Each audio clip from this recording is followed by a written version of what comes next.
Hey, what's up, everybody? I thought I'd come on here and do a live stream. Hey, what's up, everybody? I thought I'd come on here and do a live stream and give you guys an update on how I'm doing.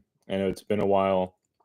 So I've been back in the US for about a month now, and things are going well.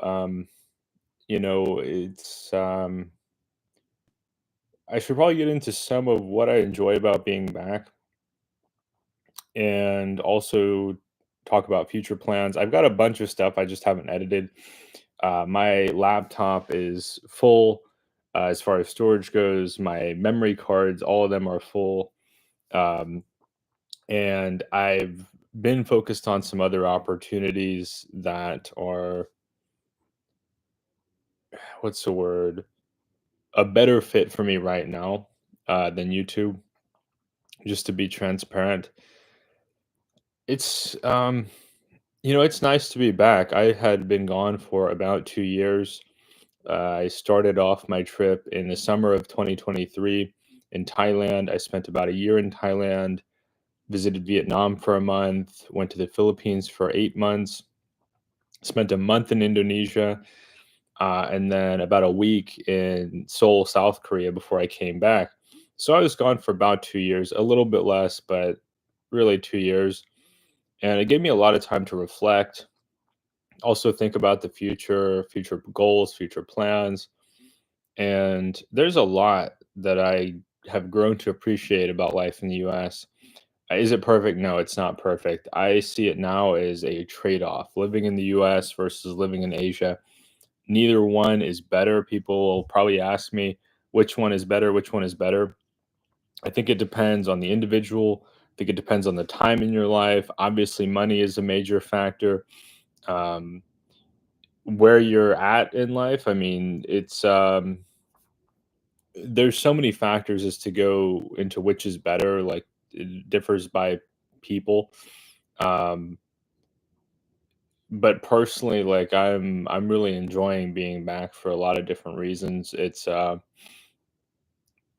I still have plans to travel again in the future. I'm not done traveling. I'm not done forever living in Asia, but it makes more sense for me to be back here right now.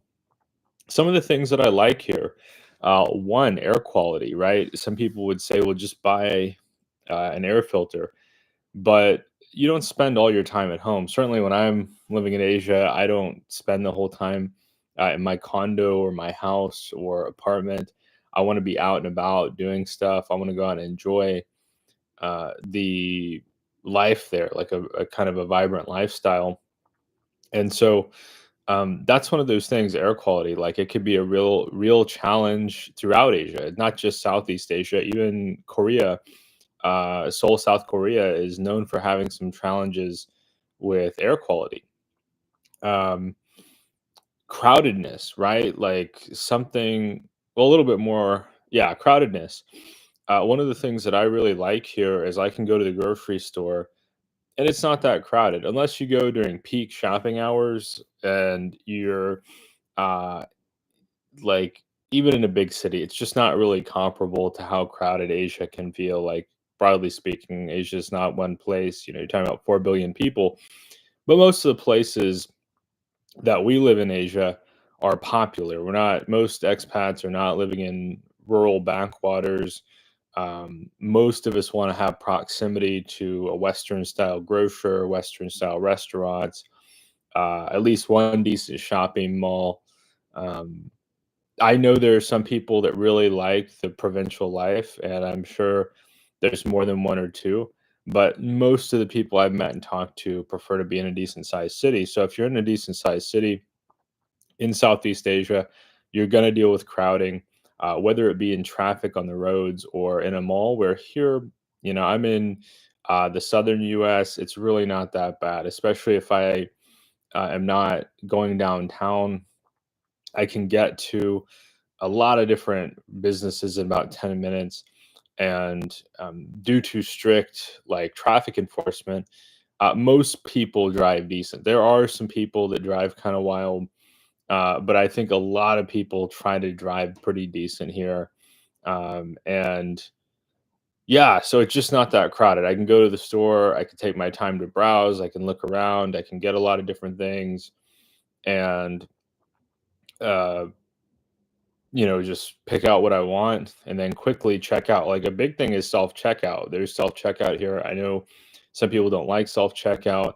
To me, that's a symptom of a higher trust society. Is it high trust? No, I wouldn't call the US high trust, but I really like that if I'm going in for, say, 3 or 4 things, I don't have to sit there and stand in a long line, waiting for a cashier. I just go up to the self-checkout, scan a few things, swipe with my card, and then that's it. Like, I'm not having to stand in line for a long time. I'm not having to figure out where things are because I've spent so much time uh, living in the U.S. I know where a lot of the items are. I'm not having to figure out, like, if I'm traveling around in Asia, each grocery store has a slightly different layout and different product selections, and that changes by country, that changes by city, that could even change by the chain based on local populations. Versus here, grocery store is very predictable, and that's something you have to do on a regular basis. Um, oh, thanks so much, Paolo. I appreciate it. Yeah, I mean, the Philippines, I'm sure I'll be back at some point in the future. There's a lot more I want to see of the Philippines. Um, but I had to really consider my future. Like, as a foreigner, I can't work there in the Philippines. So that's another thing I'll get into talking about. Something I like about the US is, as a US citizen, I'm permitted to work here in the United States. So in Southeast Asia, I'm not permitted to be working in any of those countries. I know there's a nomad visa, but even with that, I don't know. The line is kind of blurry from my perspective, knowing I'm probably not going to qualify for citizenship in any of the countries in Southeast Asia. Um, Yeah, so I would say crowding is another one. Now, does this mean these issues that I'm pointing out, things that I prefer about living in the US, oh, I'd never go back to Asia? That's not the case. Um, I'd love to come back to Asia in the future, but it's it really taught me to appreciate my time there. My 2 years in Asia taught me to appreciate some things about the US. Um, I could see how in the US, if you're on a fixed income, it could be difficult because things are expensive here. Like, definitely things are more expensive here in the US, like rent, food, transportation. Um, there's nothing really cheap here, if that makes any sense. Although some things are cheaper than being in Asia, like cheese is a big one. Certain meat products are cheaper here. Um, Often you can buy in bulk here, right? So that can help moderate your cost. Where in Asia, for the most part, you're not buying in bulk. I guess if you like, when it comes to fruit or produce, you could buy in bulk, but for a lot of other products, it's not going to really help you to purchase in bulk. Where here, I've got a Costco membership. I can go and purchase all kinds of things in bulk quantities, and that can help me moderate my cost and also save time, right?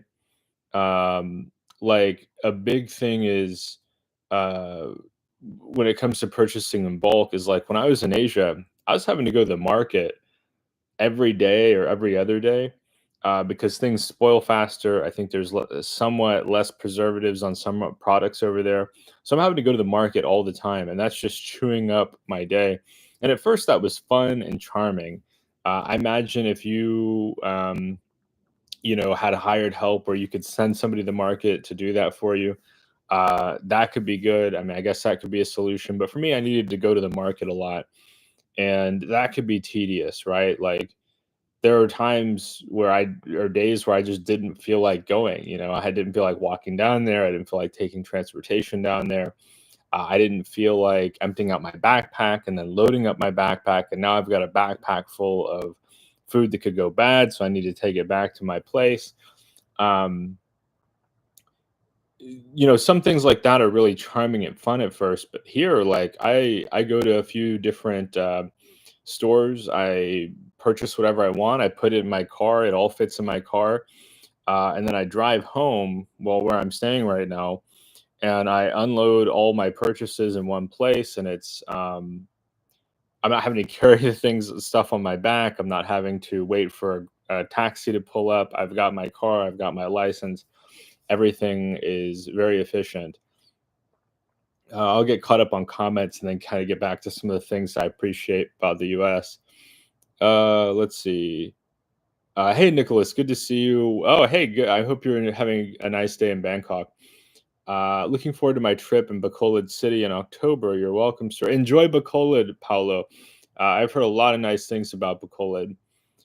Shocked to hear you're giving up settling in Southeast Asia. So I probably didn't make this as clear as I should have, Nicholas. The last couple years were more of a test run for me. I knew that for various reasons, I would say some of it's financial, but some of it's also just like friendships, relationships back home in the US. Like I had never really spent more than a few months at a time outside of the US. And so to take it to the next level, a multi-year journey, um, I thought this is a test run. If I don't like it, I can go back to US at any time. Anytime I want, I can buy a plane ticket and go back. And I have friends I could stay with. I have, different opportunities that I could pursue as far as work goes. Um, and so it wasn't really a permanent move. To me, to make a permanent move, I have a storage unit. I have to get rid of my storage unit. I have a car here. I'd want to sell my car. I have friends here that I really like staying in touch with and being able to hang out with.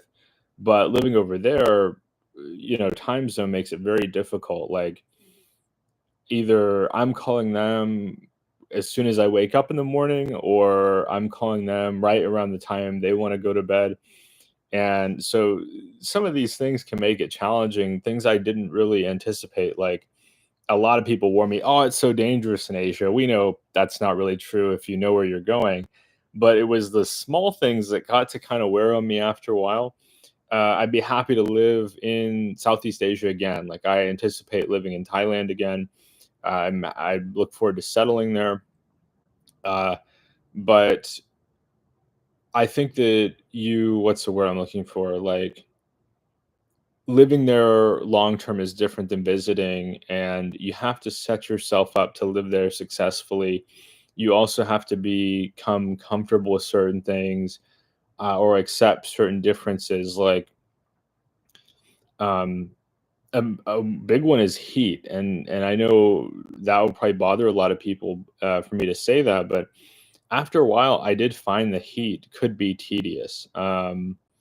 It wasn't a situation where oh, a good one, trucker. Yeah, yeah. Oh no, Tony, don't worry. Don't worry at all, Tony. I'm doing well. But it's yeah. So let's see here. Yeah, I don't want to work in Thailand as a truck driver. Probably not. That seems high stress, trucker. I can appreciate your humor though. Um, yeah, this is my first stream in a while, Tony. I haven't done a stream in several months. Uncano, hey Uncano, good to see you. Paolo gives a thumbs up. Trucker made a joke. Um, Thailand has too many foreigners. Love tech Philippines. Well, I can deal with the heat. I wouldn't lie and say it's not a little oppressive, or I wouldn't change to moderate if I could. Yeah, that was something that I didn't anticipate not liking, because where I grew up in the southern US where it's hot. um, I would say like at least 4 to 6 months out of the year, it's pretty hot during the daytime. It cools off some at night, but right now it's like 90 degrees Fahrenheit outside.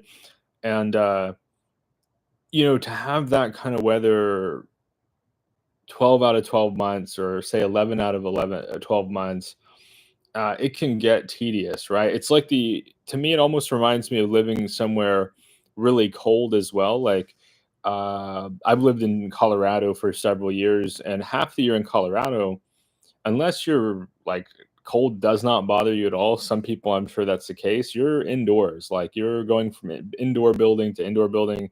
I'd go to the gym, the grocery store, Costco, and then come back home.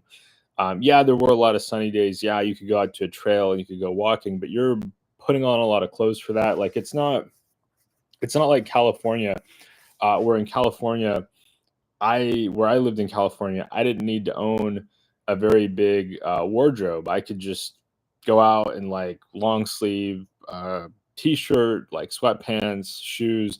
Didn't have to have a jacket. Didn't have to uh, peel down to shorts and a t-shirt.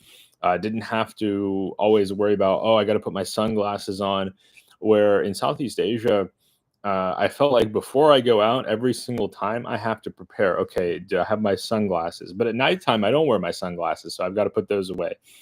Do I have? Is my phone charged up? Do I have power bank? Do I like?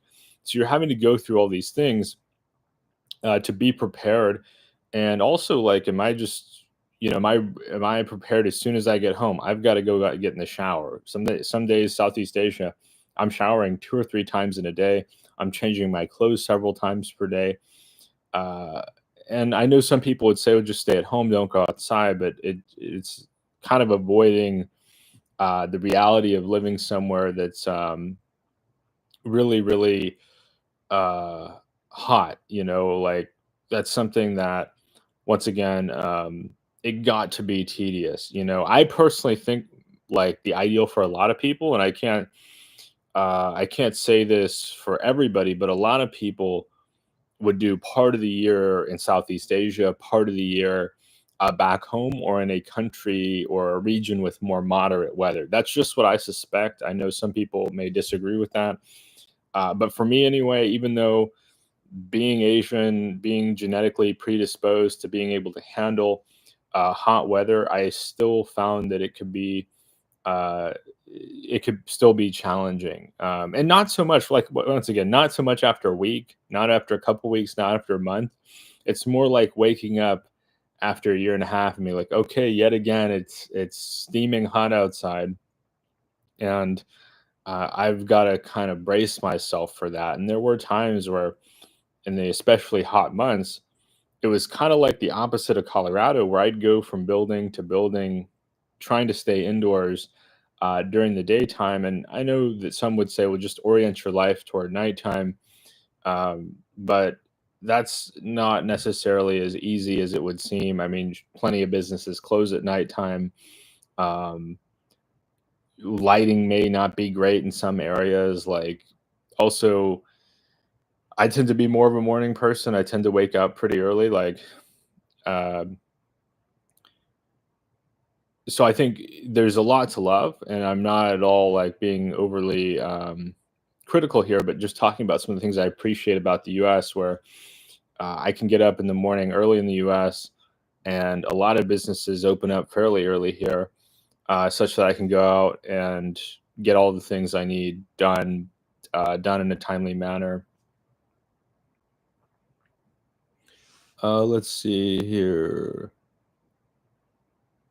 Used to live in Denver, 75% of the year, very cold at night too. Night is almost always cold. Yeah, love Tech Philippines. Even in the summer, the Denver can feel quite cold, and even more so if you go to the mountains. Like a lot of people in Colorado, they like to go to the mountains in the summer. But I mean, like places like Breckenridge in the summer, it's not uncommon to have temperatures 40, 50 degrees Fahrenheit, which can be pretty chilly.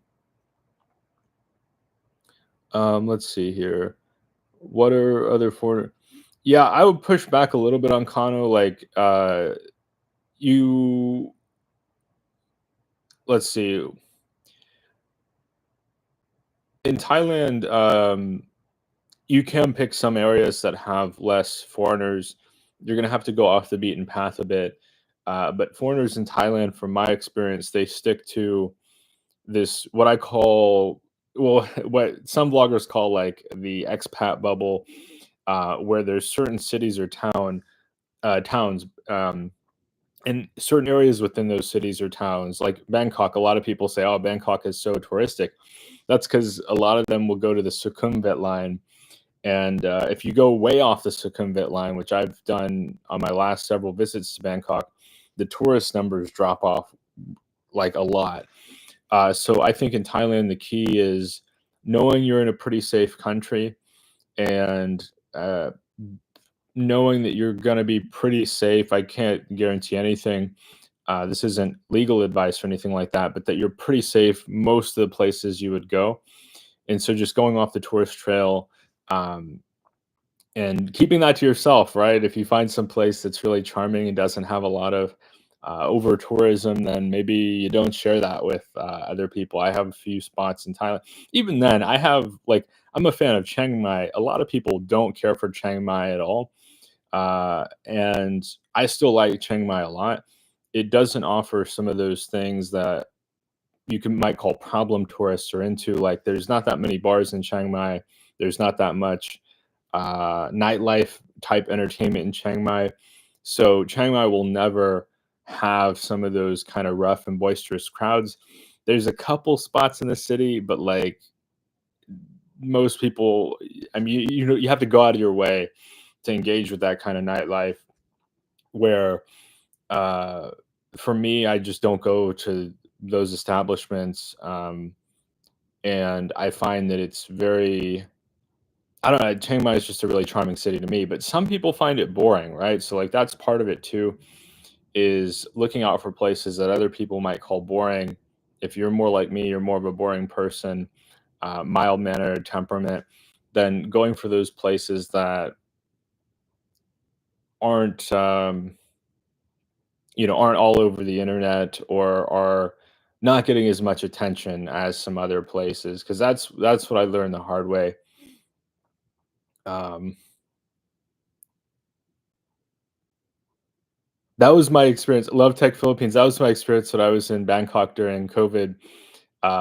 It was really like I went to the Grand Palace with a couple of my Thai friends, and we went there in the middle of the day, and there was almost nobody there. Like, I have some photos of me there, and there's like no crowds, and it's normally packed. Like, we went in and we could sit down, and my Thai friends mentioned this place is normally wall to wall with tourists and locals. And it it was so nice, Love Tech Philippines, to be able to go there and have that kind of experience. So that I could appreciate that because let's see, like Sukhumvit has so many conveniences, like foreign restaurants, shopping malls, obviously BTS line, um, a lot of hidden soys. Like, that's one of the first parts of Bangkok I ever explored. Where when you first get to Thailand, if you've not traveled much, like I hadn't traveled a ton before I went to Thailand, you're kind of dipping your toes in the water and you're trying to figure out like what's around this corner. And like you've never been in a 7-Eleven at like 2 o'clock in the morning on Sukhumvit. And you start to get that sense of safety and intrigue, and like you start to get out of your shell a little bit. And it yeah, it's but that feeling can be interrupted when, if you run into, like, a particularly, uh, drunk foreigner, or just, kind of an oddball, if that makes any sense.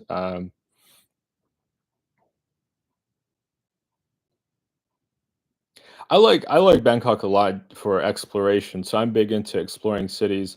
You mentioned Western socialization with a high purity. I like it a lot because, eh, 2 of my closest friends in Thailand, they live in Bangkok. And so um, when they have time really to hang out, getting to experience Thailand with Thai friends is and legit Thai friends. I've had people say, "Oh, Thai people are transactional." Yeah, because if you spend the whole trip in Pattaya every time, um, if you go to the nightlife districts and that's the only place you go, yeah, you'll get the sense that Thai people are transactional. But my friends in Thailand have like normal jobs. They work in the corporate world. No, they're not like um, I don't know how to explain it. Like they're what I would call normal middle class people, people that I'd probably hang out with if they were here in the U.S. Similar to the people I would hang out with here in the U.S. If that makes any sense. And so they get to show me a whole different side of Bangkok that I think a lot of tourists may miss some of these things or may not. see some of these things and experience some of these things. And in turn, I try to find things to show them that because they're not foreigners, they might not be familiar with. Like I showed them some South American restaurants in Bangkok, and they've never been to South America. Like that's so far away from Thailand that they just would not be exposed to that in their normal day to day life. So we checked out a Peruvian restaurant. I wanted to show them a Portuguese restaurant. I found one, but our scheduling just didn't work out before I had to leave. So next time I go to Thailand, I want to show them this Portuguese restaurant. They also like just help me better understand Thai culture because my Thai friends have lived in the U.S. for a short time and traveled around the U.S. So like their English is solid. That's really, that's really made a big difference as far as my appreciation of Thailand is like meeting people um, who I would love to spend time with, or who are similar to the people I love to spend time with back in the US. Where I think some people they're there for such a short time, or they're there for a very specific reason, like nightlife, entertainment, that they only get like one tiny slice of Thailand, and it's almost like going to like Las Vegas and saying like all Americans are degenerate gamblers, or going to Los Angeles and saying all Americans are shallow Hollywood types. By the way, guys, give us a thumbs up if you're enjoying this. We're going to Silicon Valley and thinking all Americans are nerds, computer geeks. There's so much in Thailand, and in some ways, I understand Thailand less after a year and a half total spent there than I did when I got there, because it's like you keep uncovering all these layers. There's so many layers to Thai society, um, where I just don't feel that's the case as much in the US. I feel like in the US, what you see is what you get. In Thailand, I just the more I spend time there, the less I understand it, and the more mystery seems to come about, and the more I'm like, what am I looking at here? Like I'm finding this stretch of uh, this high street in Saton, and I'm like, what is that? Like, there's an international school, and there's like a restaurant and a 7-Eleven, and there's this all these this place where all these cab drivers are hanging out, and you can't really like I don't speak Thai, so I can't really communicate. So there's I don't know. There's a lot that just kind of can bend your mind, and the heat and the pace and the signage and the neon lights. It's just it's sensory overload. Um, so let's see.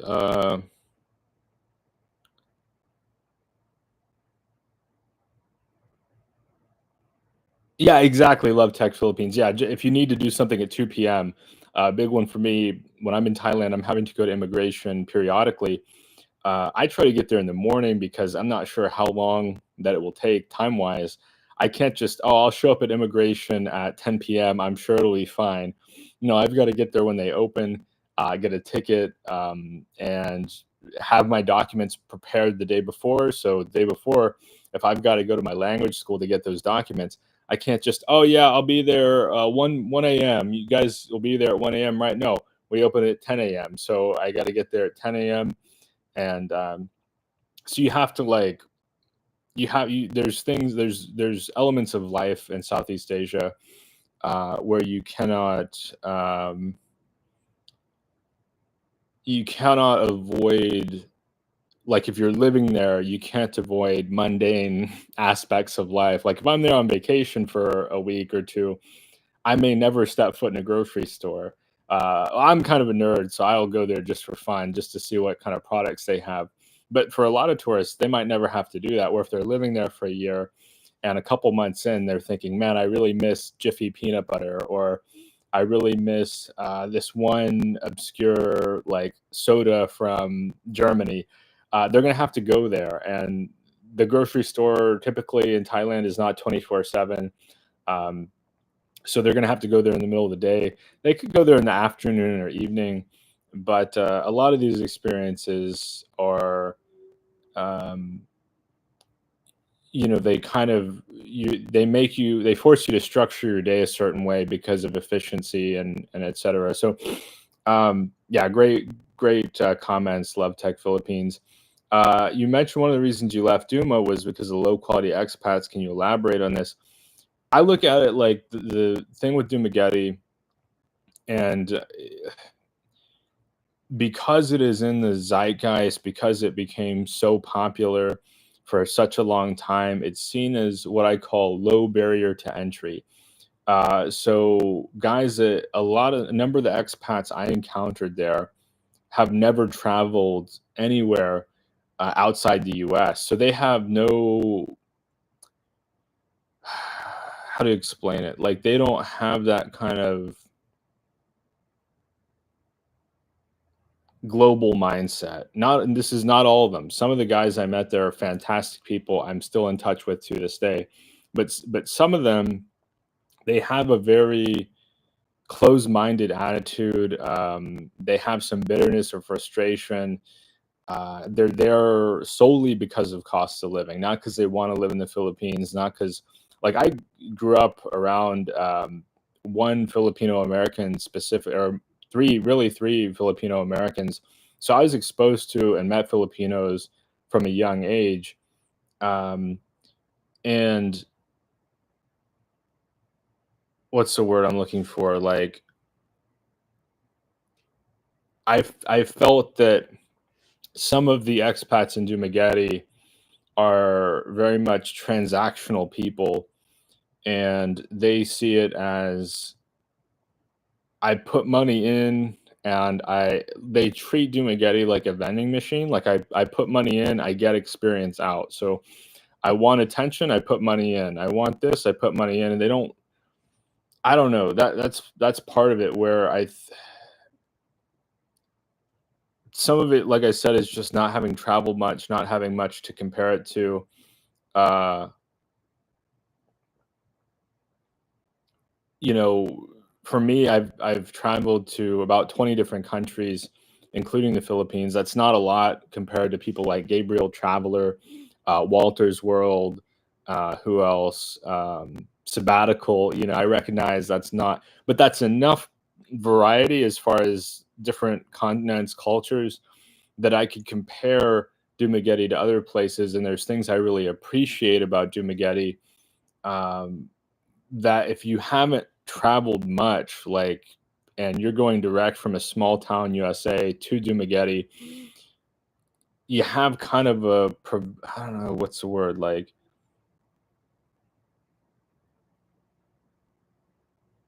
just a certain I don't know, it's just a certain kind of attitude. I think too, uh, the cost of living being a big thing, like wanting to go to Dumaguete just because it's cheap, not because they want to be there. Like I had been to the Philippines. I'd spent about a month in the Philippines before I went to Dumaguete, and I'm not opposed to going back to Dumaguete, but there's so much on offer in the Philippines. There's so many cool places to go, um, and I found too that they would get offended if I mentioned there's a lot of nice places in the Philippines, right? So like, I'm not an anti-Dumaguete guy, but I also like some of the places I saw in Manila. I also like some of the places I visited in Mindanao, and it's almost like there's this misplaced, like, one foreigner is not from Dumaguete, right? So no matter how long they lived in Dumaguete, they're not Filipino and they're not from Dumaguete.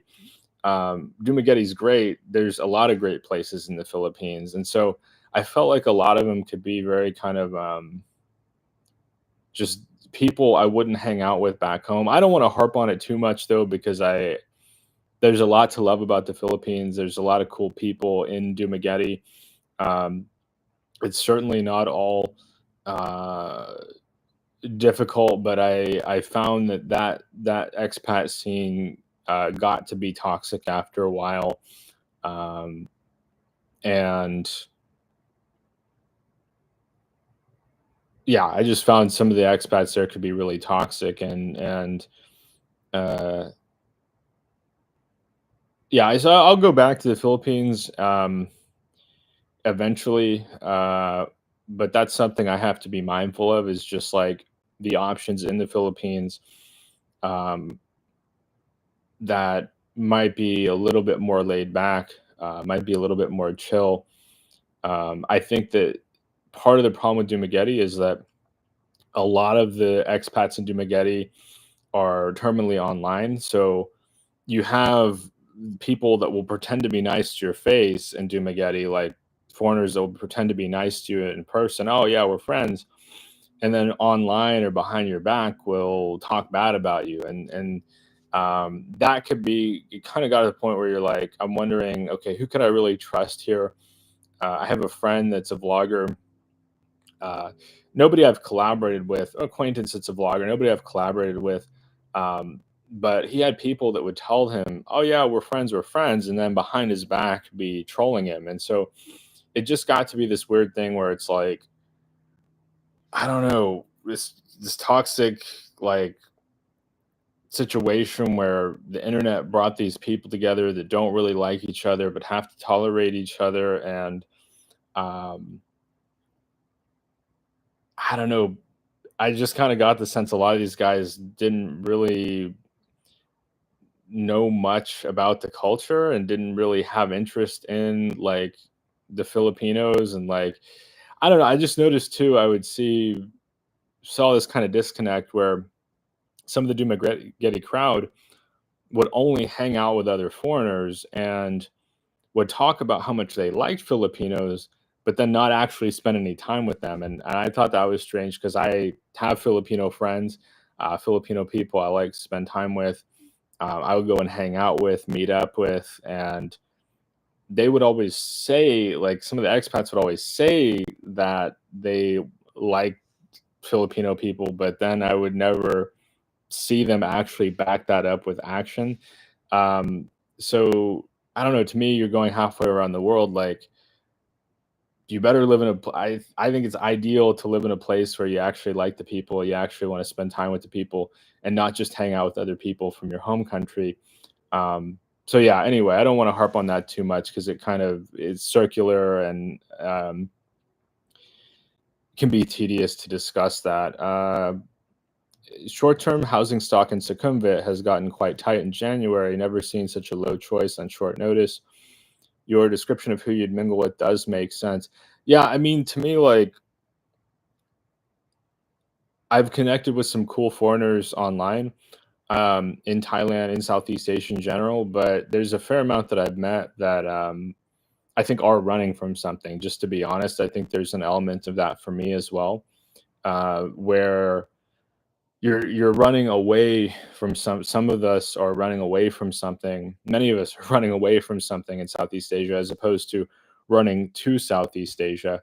Um, I don't think that's the whole story, but I think it's hard not to acknowledge that uh, most of the guys I've met in Southeast Asia have been through a divorce in the West. They have maybe tenuous relationships with their families. Maybe they didn't have uh, career success in the way that they would have liked. And like just because you have those things in common with other people doesn't mean you could be friends with those people, if that makes any sense. That's not all, that's not everybody. I know numerous guys in Southeast Asia that are very successful, had very successful careers, invested wisely, um, have done well for themselves. But I find that some of those individuals also have to keep to themselves because they're in some ways a target, right? If you're a foreigner running an investment scam in Southeast Asia, are you targeting like broke expats? Are you targeting um, people who are struggling with poverty? No, you're trying to find out who and where the money is at. And so, I mean, that same could be said for the United States, but you have to kind of be on guard more so when you're outside of your home country. Um, and I've found that hanging out with local people who, um, if if you evaluate relationships as purely transactional or people only looking to get something out of other people, Then there's basically it's English. I could provide interesting English conversation to them, and in turn, um, they they can show me around, and we have a great time together. But it's not a situation where they need money from me. Like I said, they've got corporate jobs. It's not a situation where I'm trying to pressure them into being more than friends, because there's plenty of dating options. And also, I just respect boundaries, and I don't think of other people as solely like, I don't know, what can they do for me? Like some expats, I think, are in that position where they go to Southeast Asia thinking like, I can afford, like, we live in the attention economy. So some of them are going to Southeast Asia thinking I can afford to make these people do what I want, where back home I can't. I can't afford to get attractive women to pay attention to me. I cannot afford to be in a bar every day. I cannot afford to live by the beach. And I'm not like hating on it. There's, if you haven't experienced much of those things in life, I could see why that would be appealing. But eventually, I think that you have to find deeper reasons to want to be somewhere. And yeah, I mean, for me, there's a lot of different reasons to want to be in Southeast Asia. I like the non-confrontational culture. I like that people seem to work together more effectively. I like the architecture. There's a lot of interesting architecture throughout Southeast Asia. Of course, I like attractive women, um, but I don't know, it's visually stimulating. It's like the region in general. There's interesting beaches and temples, and like when I was in the south of Thailand and I got to interact with these monkeys that like try to steal fruit from tourists, or they'll try to take your glasses, and then they'll demand fruit to get your glasses back. Like there's all, because the guardrails are off, the safety rails are off. Like in the States, everything's got to be safe because it's a very litigious society. You don't get these interesting, like, this sense of freedom that you get in Southeast Asia, where Southeast Asia, like, you can kind of tell they don't have the same uh, restrictions on like your freedom that they have here, because it's not such a litigious place. It's not a place where people are um, suing each other all the time. So getting on a, like me, for example, riding a bus and there's no seatbelts, or getting in the back of a cab, there's no seatbelts. Like that's not a thing here in the United States at all. Well, I guess in the bus in America, but the bus isn't getting up to, like, getting on the interstate. Like I've been on buses in Southeast Asia where we get on the highway or the interstate and there's still no seatbelt. Where here you're driving in a city at 25 miles an hour. Okay, whatever. You're probably not going to get that badly messed up if the bus gets in a fender bender. But uh, Kirk asks, "Hi Alex, about exploring Bangkok. There's a lot of good hikes or walks.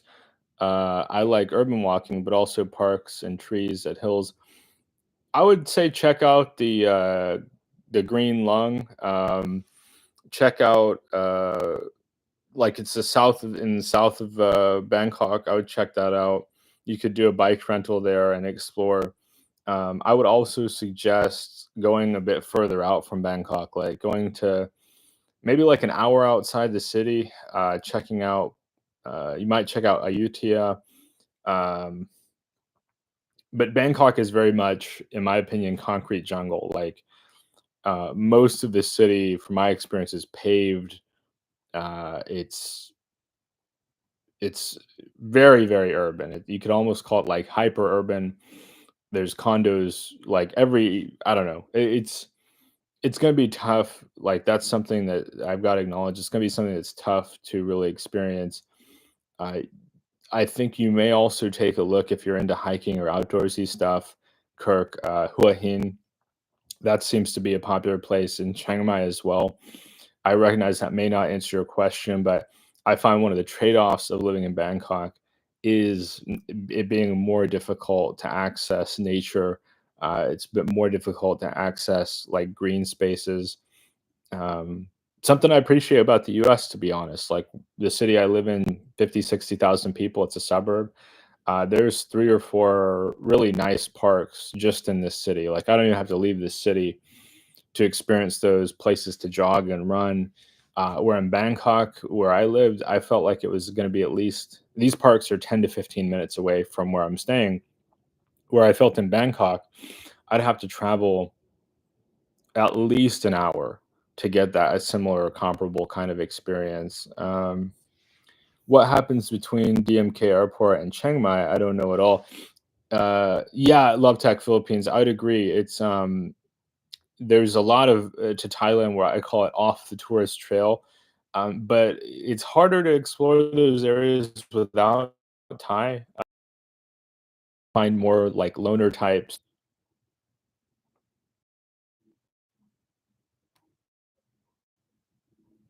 You tend to find oh, sorry guys, my connection is a little bit spotty, but you tend to find kind of loner types in some of those non-foreigner friendly areas. You go out to like um, Khon Kaen, for example.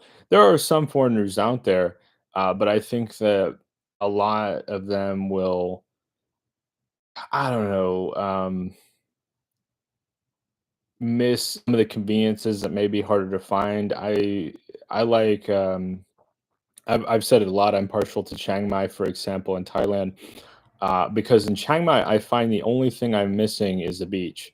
I'm not a beach guy, so Chiang Mai is fine. If you're a beach guy, you won't be happy in Chiang Mai, but everything else is great in Chiang Mai for me. Shopping malls. If I order anything online, quickly get to my condo. If I want to order Grab or Food Panda, very easy to get a variety of choices. Not quite as much as Bangkok, but then in Bangkok, if you want to order something and it's on the other side of the city, like, do you really want to wait an hour and a half for dinner? Not really. I want, if I get hungry, I want food in like 30 minutes. And so, where I stay in Chiang Mai, then I can walk to several dozen restaurants in 15 minutes or so, maybe 20 minutes, 25 minutes, depending on the time of day, depending on, uh, certain factors. But I get a lot of those conveniences. So, yeah, no taxi. Yeah, so Duma, yeah, there's there's a lot to like in Dumageddon, but you just have to be mindful of those things. Hey, Ron, I'm doing good. How about you? I'm actually back in the States right now, Ron. I think somebody asked earlier back in the US. Oh, Vince says back in the US for good. Yeah, so I'll be here for a while, indeterminate amount of time. I intend to keep traveling. In my time off, I'm as far as like work goes, I'm in the hiring process for a few different opportunities. I'm not going to be specific about that because I want to keep that private. But there's several different opportunities that I'm working on. And once I get hired and I get vacation time, I plan to do some more traveling. I'm undecided. I'd really like to go back to Southeast Asia. It kind of makes sense for a few different reasons, but I'd also like to see some new places. There's quite a few places I haven't been to, and that's the debate that I've got going on in my head that I've got to think a lot about. Is when I get limited free time to vacation, do I want to go back to Southeast Asia, or do I want to explore a few new places in Latin America? Also, the Balkans. I'd like to see more of the Balkans, even Western Europe. There's parts of Western Europe I'd like to see, uh, but Southeast Asia, like Thailand especially, has captured my heart. And there's more I'd like to see there. Even though I lived there for a year, I still haven't made it to Hua Hin. I'd like to visit Chiang Rai. Um, and go back to Bangkok and see some of my good friends there. Let's see. Keep posting vids. Thank you, Tran, for Kwok Tran. That's very kind of you. I've got an interview I need to finish editing with a guy in Bali. So I've got more stuff I filmed in Bali and also some stuff I filmed in Seoul, South Korea. Um, Lots of good points being made about Bangkok. They have some nice parks like Benchikidi and Lumpini, but the air quality is atrocious. Yeah, I mean, that's something that you cannot, other than leaving the city, you cannot really fix that. You can get as many air filters as you want uh, for your apartment in Bangkok, but like if you want to just go out and explore, you've got to accept I'm going to be smelling a lot of diesel fumes and um, the heat causes garbage to rot really quickly. Like if you walk by, somebody put their garbage out for trash collection, like that's going to be, there's going to be rats in there. Um, like just things to be mindful of that could be challenging. I find there's no place that's perfect and the trade-offs are worth it. But now, do I want to live there 24/7, 365 for the rest of my life? Well, no, because I'm a global traveler. Like some people are very different from me. They want to find a place and they want to stick to that place. And Bangkok is my favorite big city in the world. I will say that. Like, it's my favorite big city. It's wild. It's chaotic. It's safe somehow at the same time. I feel very, very safe. I walked all over the city at all hours. The neon lights are uh, gorgeous. Like it's just it's such a beautiful city. It's so much fun.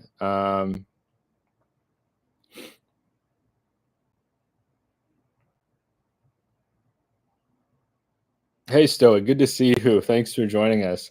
I found out about you because of the Passport Bros documentary. Now you're back in the States. What do you think of the Passport Bros? Do you still consider yourself one? Uh, I think it makes sense. Like 70% of young men in the West are single. I would venture many of those young men would prefer to have relationship opportunities and even to just spend time with women that are complementary to them. Like my friends, several of my friends in Thailand happen to be women, and they see things in a different way from me. They understand things. I find they're more emotionally intelligent than I am. They have patience that I don't have, and here in the U.S., like people aren't as social in general, and it I would still consider myself one, and not just like going overseas for romantic relationships, but even platonic relationships. I just find people here are not super social, and people aren't as communicative. Um, People aren't as like, unless you're in a big city, people aren't as curious. But you go to a big city, and the people may be curious, but they're also tend to be very stressed out and easily irritated.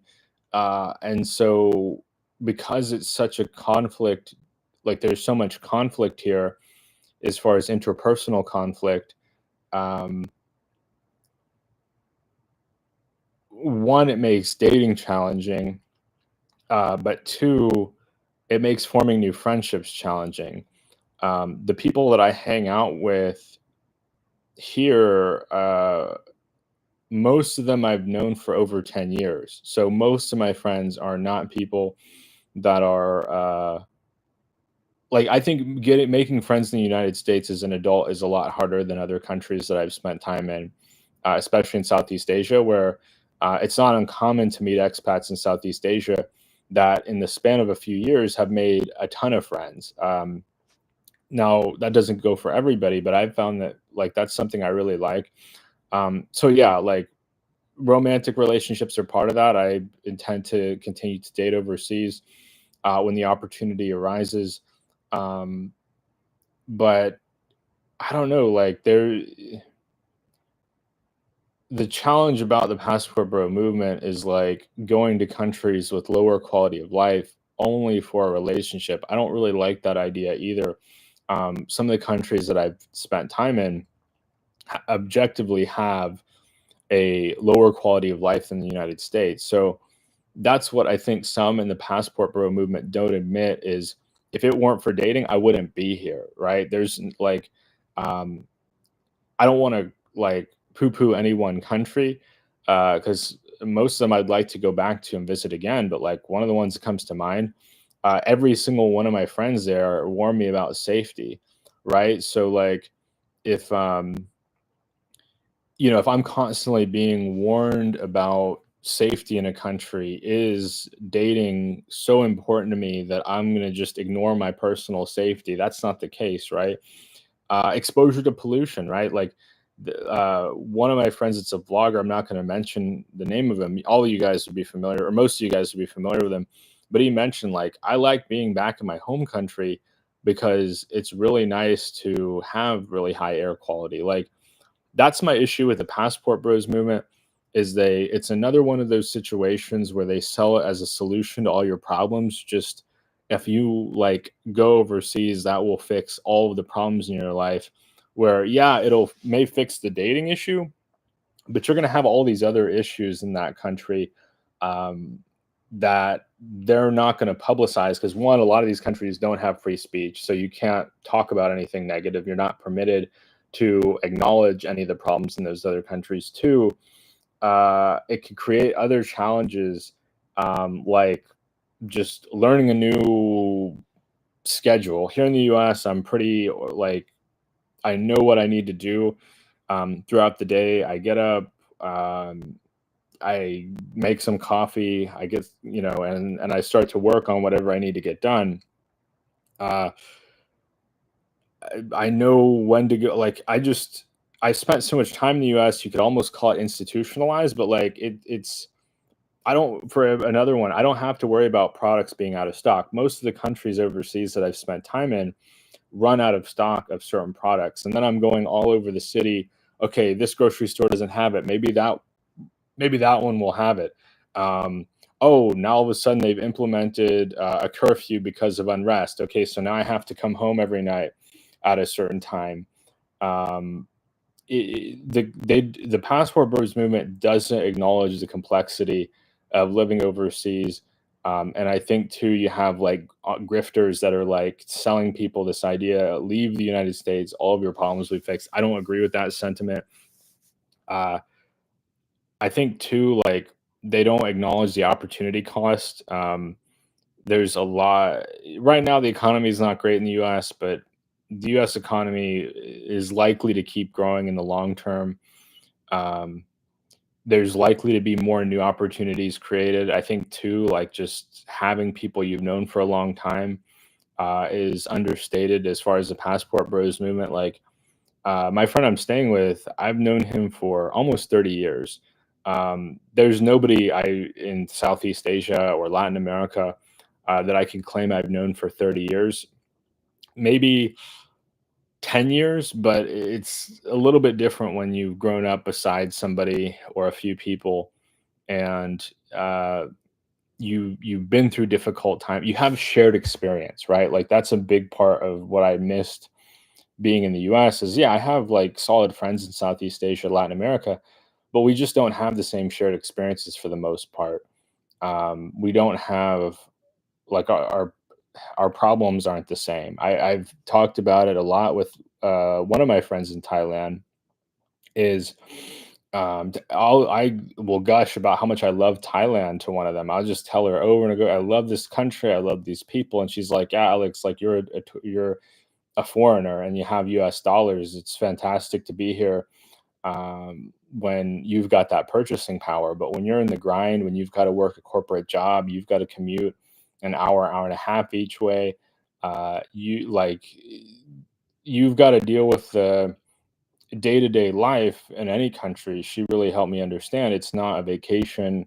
It's when you're having to budget, like and budget on a local income, like you I think for some people that could turn all these concerns off and just kind of detach from empathizing with other people, then they'll be successful passport bros. But I don't know. I've spent time on passport bro forums, and it's just kind of shallow.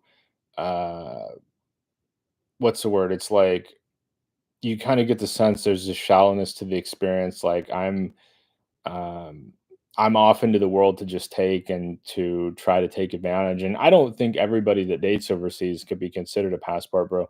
I wish the term didn't have such a loaded connotation. Like people assume passport bro is synonymous with S tourist, and I don't think that's the case. Like, I think it's interesting to date people in other countries. I think it's interesting to hear about their experiences.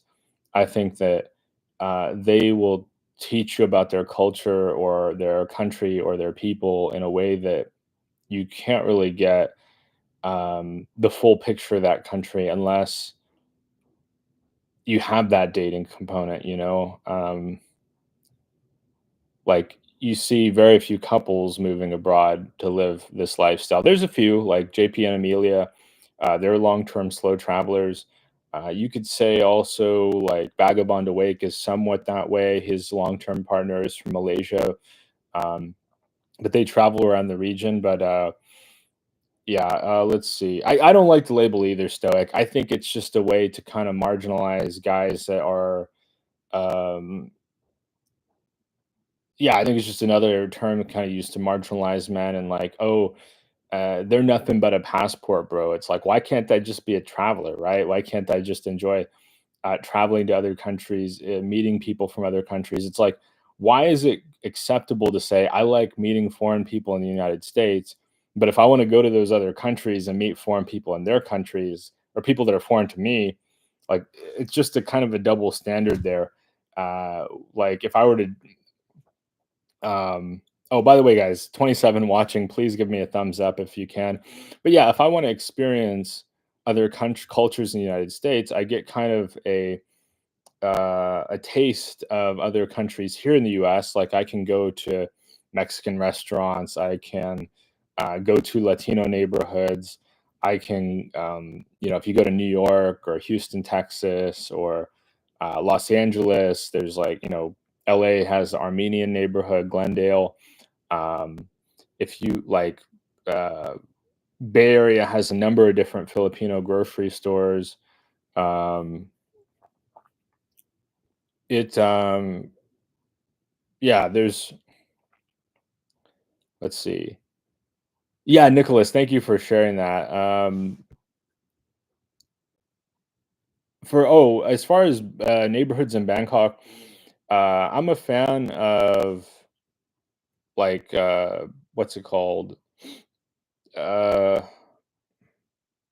as far as ideal goes, like I like Ekamai. Ekamai is really convenient. It's like right on the Sukhumvit line. Um, you have access to a lot, but you're not quite as busy as being near like the what's the word? Central World, MBK Center. Um, that's a pretty good one. I also like Ari, kind of like a little bit north. When I first landed there a couple years ago, I stayed in Victory Monument, and Victory Monument, it's convenient if you need to get around a lot. It's like a transportation hub. So nearby, you have the BTS, you have the MRT, and you have like the bus transit center. So for me, if I'm in exploration mode, I would say one of those central neighborhoods where you can get transit. Um, I like Bangka P, like out on the far east side of Bangkok. They just put in an MRT stop, but when I first stayed out in Bangka P, the only way to get to the city center quickly was taking a boat. So you had to take a canal taxi, and that was pretty fun. Let's see, getting caught up here. Um, Tony's asking about dating in Cusco. It was so-so. I found that Peruvians are a lot more conservative toward relationships. Um, I found I found some of the foreigners I hung out with anyway often dated other foreigners. I hung out with some people from Venezuela and Colombia. I think you could date women from Venezuela and Cusco. I think the Venezuelans are more open to dating foreigners, just from my observation. I don't know if it's the same way, but when I was in Cusco, There were more Venezuelan women there. I have a couple of friends there that have married local women in Cusco, but it was a very like long term, like slow, like very slow process. Like you're not, I didn't feel like it was Colombia where I felt that people were more passionate in Colombia. Like I don't know if it's the weather. I don't know if it's just being in Cusco versus Lima. But I felt that it was much more conservative, much more slow moving. Like we can go on dates for like 6 months or a year, and then maybe after that we can talk about being in a committed relationship. Um, One of the women that I befriended there, I'm not going to mention her by name, but she mentioned that infidelity was a problem. I can't speak from that from personal experience, but that was just what she said was like it seems to be an issue in both directions. Um, I'm not trying to generalize. I'm certainly not going to put down anybody from the area. But it seemed like it would be a harder place for foreigners to date local people. It seemed like the foreigners had more opportunity to date other foreigners than to date local people there. Some people may different experience. Some people may go to Cusco or Peru and have great dating experiences. But that's just what I noticed. I had some local female friends, and they were generally dating or paired up with other Peruvian people. Not all, but I would say many. I think if you're looking to date local people, Colombia is probably a better option. Um, yeah, that's just my opinion on it. Hey, good to see you, Doug. Welcome, welcome. Hey, good to see you, Mike. I'm glad to see you here. Happiness, I agree. Like happiness is a choice and a skill set. um, Michael, like you got to choose to be happy. And I think if you're in a place that you don't like care for, um, you got to find another place, right? Like that is why I call myself more of a traveler. Is I think people that go to a place and they're like, I'm living here, this is it. If you haven't traveled around a lot, it's hard to know what to compare it to. Now, Thailand is an odd case for me personally, where I went to Thailand and I'm like, okay, this is amazing. I bet there's other amazing places in Southeast Asia, and there are. But every time I went to other places in Southeast Asia, I found myself missing something about Thailand. Now, I think some of that is just Thailand's the first Asian country I ever visited. It was a pivotal moment in my life where I decided I wanted to travel the world after going to Thailand. My first time in Thailand was so magical, and I felt that I spent a lot of time trying to recapture that magic. And so, even though these other countries in Southeast Asia are also amazing, you can only have one first trip to Asia, right? Like subsequent trips, yeah, they're still going to be awesome, but you're not going to get that magical feeling. Um, just my personal opinion that you get from your first trip. So, um, yeah, let's see. I live in Vietnam. I date women. I date where I live. Yeah, nothing wrong with that, Stoic. I agree with you. Like I dated here in the U.S. plenty. Uh, haven't dated as much in recent years because I've been living overseas. I've been traveling overseas. I'm not opposed to, uh, you know, dating the U.S., but it's kind of not. It's not as fun for me as dating in other countries. Just my opinion. Let's see here. But yeah, Tony, I would just that's just kind of my thought is I think it's important to temper your expectations in Cusco only because it's very socially conservative. Just my opinion, like people are very traditional minded, and there's less openness, I think, in Peru to dating foreigners. Like even you look at like Chinese Peruvian or um, Japanese Peruvian people, it seems like they marry or date other Chinese or Japanese Peruvians. Like I met a woman that was very clearly ethnically Chinese in Cusco, it didn't look like she was like half Chinese, a quarter Chinese. Like she looked like somebody that came from mainland China ethnically, and she was very pretty. She's very attractive, but and she was one of the one women that I regret not trying to get her number. I was just fresh off. Literally, I had just come from the airport, and I had stayed awake the entire night before, and so I was kind of delirious. And it was in a ceviche shop, and I couldn't remember how to work my way back there because I would have loved to like ask her out. So it may be such that in Peru maybe some immigrant communities, because she was kind of friendly and a little bit flirty with me. Maybe it's the case in Peru. I can't vouch for this, that people that are from immigrant communities in Peru may have some more openness than say somebody who's more from like uh, an indigenous background where their history in Peru goes back hundreds and hundreds of years, maybe thousands of years, versus somebody whose history in Peru is like 100 years old or 150 years old. Can't guarantee that. It'd be worth like um, it's. I need to research that more. That's a really good question, Tony.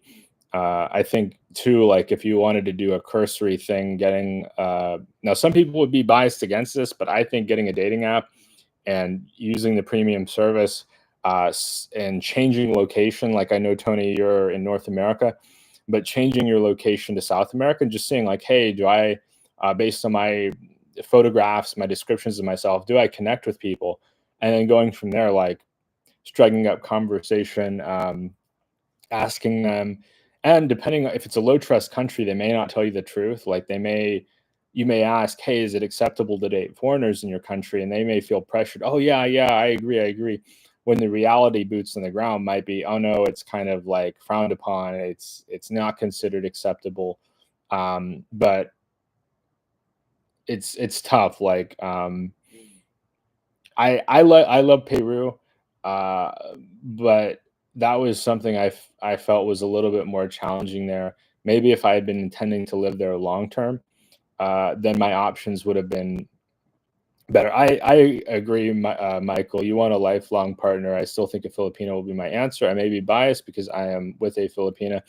I think like finding a country that you really like. The thing about Peru is if you really like it, Tony, and I know we've talked about it a lot. I love Peru. I think it's one of my favorite countries I've been to. If I had to live there for the rest of my life, I wouldn't really complain. I like the weather, the microclimates. I think that the architecture is really interesting. Um, when I was in Spain, like some guys gave me a hard time. I was like, I think there are a lot of beautiful women there. Maybe Colombia gets a lot more press for various reasons, but I met some gorgeous women in Peru. So I think if you were to say like, I want to go live there for like 10 years, or I'm going to commit to living there for 5 years, or even 2 or 3, because some of my Venezuelan friends only lived in Peru for a couple years and then they went back to Venezuela. As far as I know, I haven't been in touch with them as much, to be honest. But not because anything bad happened. Just like one couple that I was friends with, they had a kid, and so the kid's really taken up a lot of their time. Um, but yeah, I would say like I would say just committing to a long trip there, Tony. Well, doing a research, maybe trying the dating app, and then committing to a longer trip there. And I don't know, like I would say, kind of like letting people know.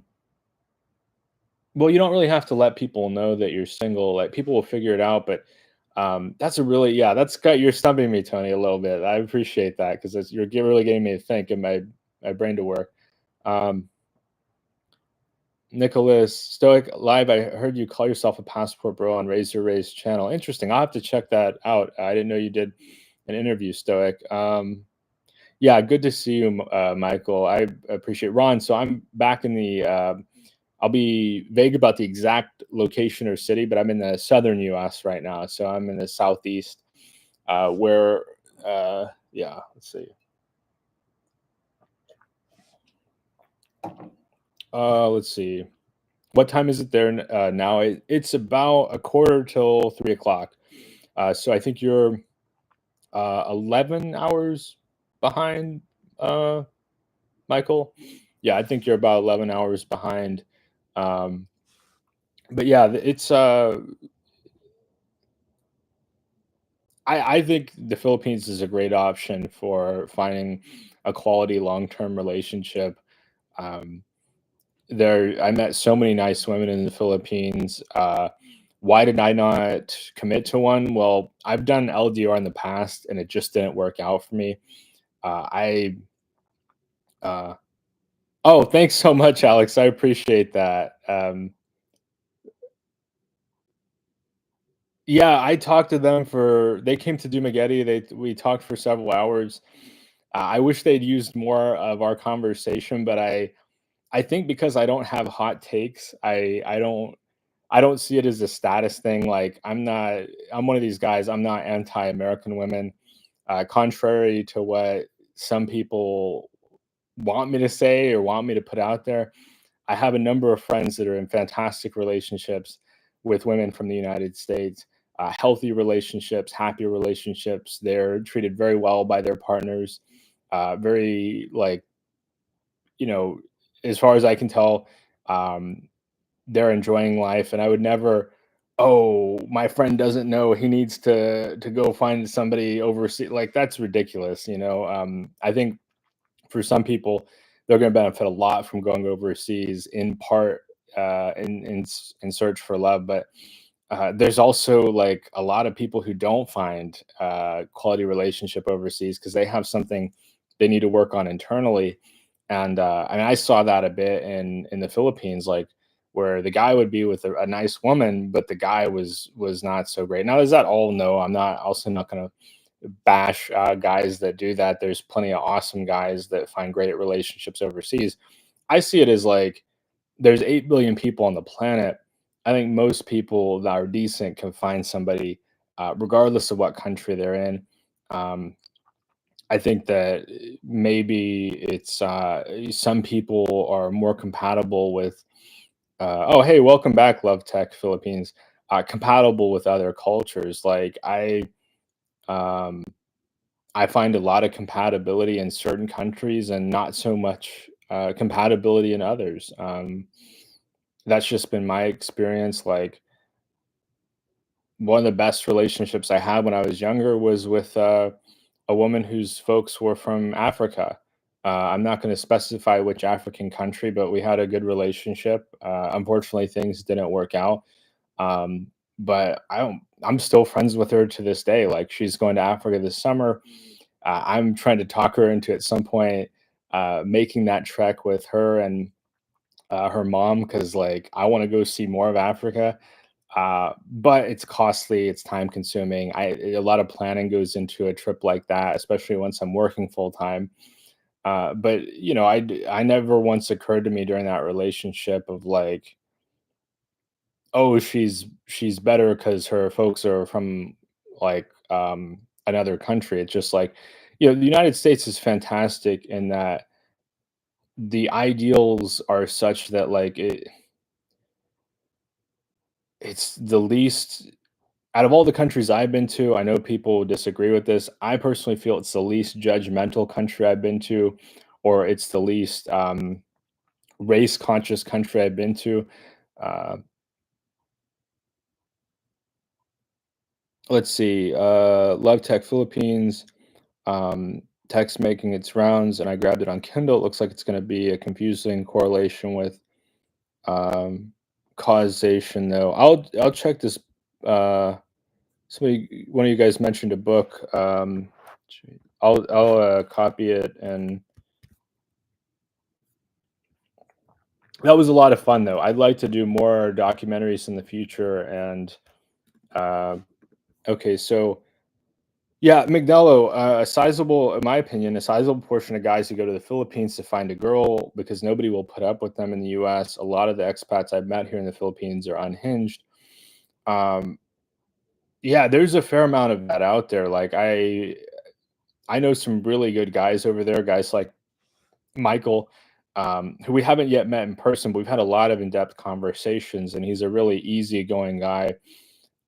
He had a successful career in the United States. I have another friend who I'm not going to mention out of his privacy, um, but he's living in the Philippines. His significant other is Asian American, but you know, I'm not going to go any further than that because I want to respect his privacy. But he's a really good guy. He had a successful career. I,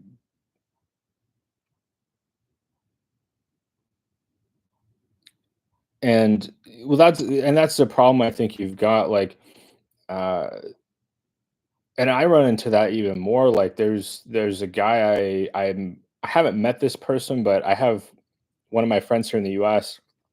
and he has a friend, and his friend's neighbor um, married a Filipina, and they a number of these guys also, I think they don't necessarily like take their time trying to meet someone in the Philippines.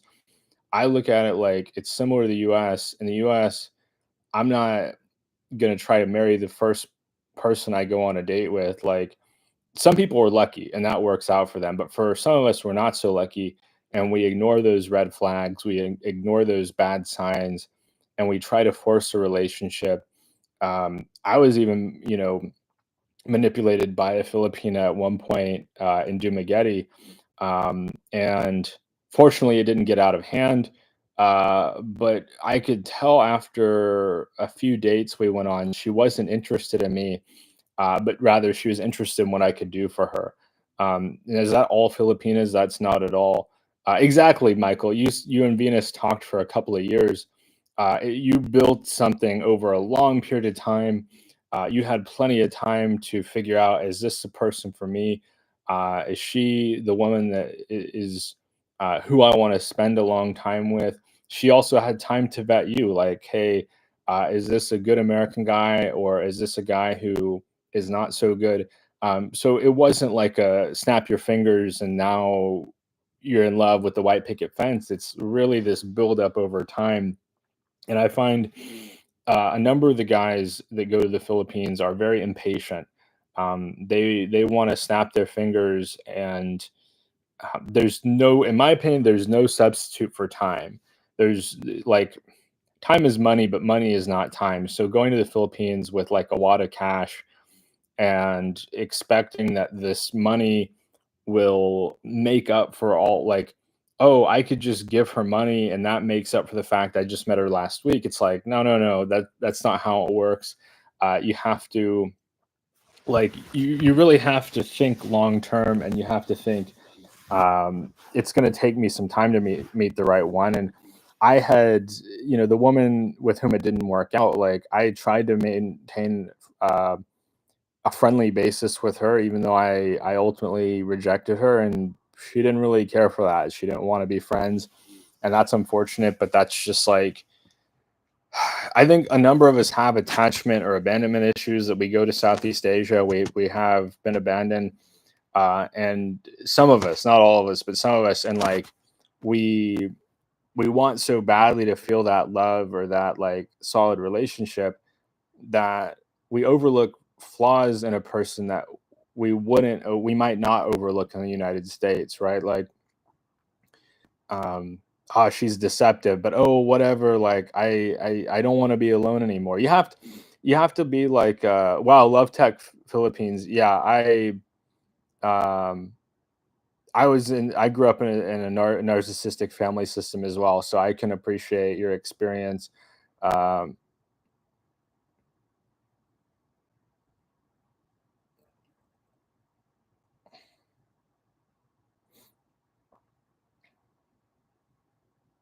Good to see you, Gerard. Welcome, welcome.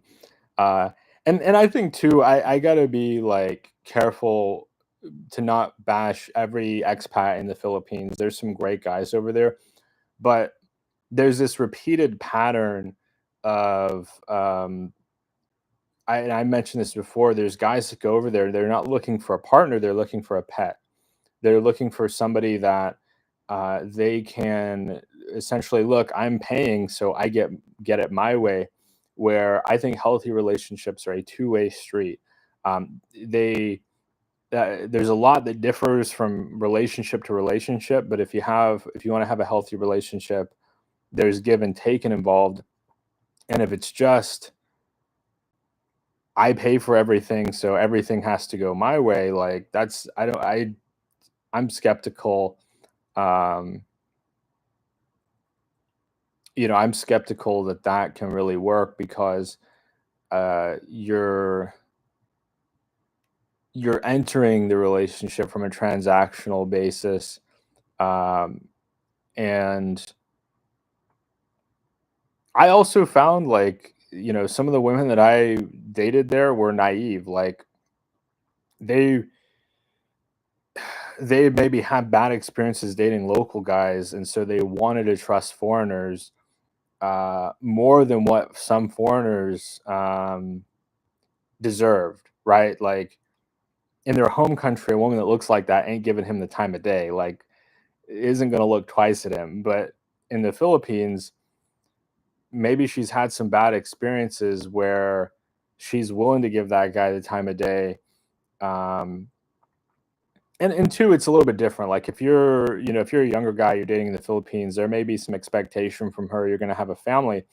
Where for me, I'm not so sure I want to have a family, and that could be a deal breaker for a number of women. Like, what, you don't want to have a family? So that's going to cut out a fair amount of women there that otherwise it might work out well with. Another one would be, um, you know, like how to explain it.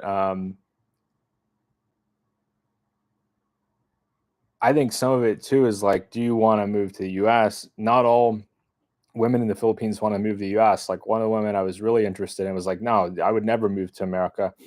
I want to move to the UK. Well, for me as an American, it doesn't make any sense for me to move to the United Kingdom. As far as the UK goes, I'm going to pay low. I'm going to get paid less as far as working.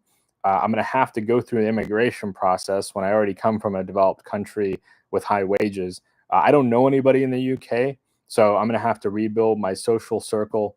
Um, and I'm in the age when I need to be working and putting away money for the future. And so the Filipina like that I want to meet specifically would have to be a woman that is okay with not having kids. Uh, two, two, uh, is open to moving to the US. Three is okay with building something together. Like doesn't expect me to be a millionaire, right? Some it's financial where I'm not where I targeting to be financially. Uh, so okay with moving to the U.S. Okay with not having kids. Okay with living in the United States. Or I already mentioned that.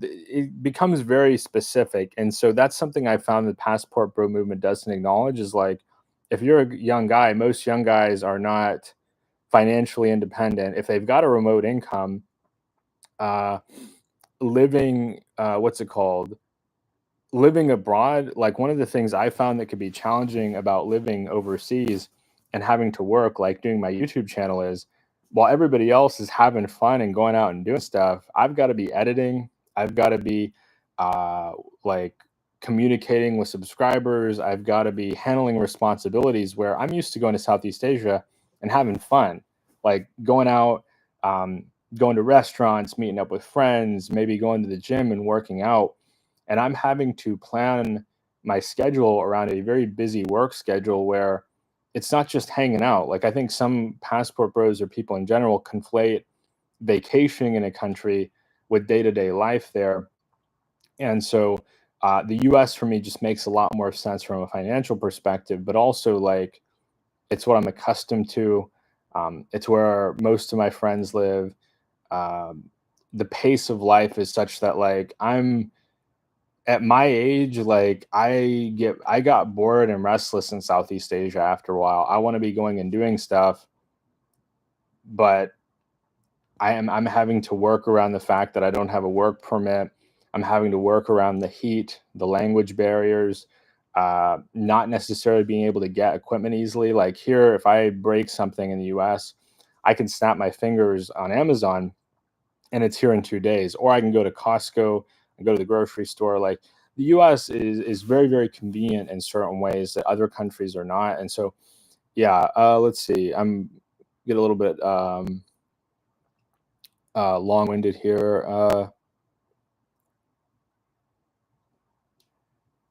Love Tech Philippines says, "You mean criminal, gullible, something else?"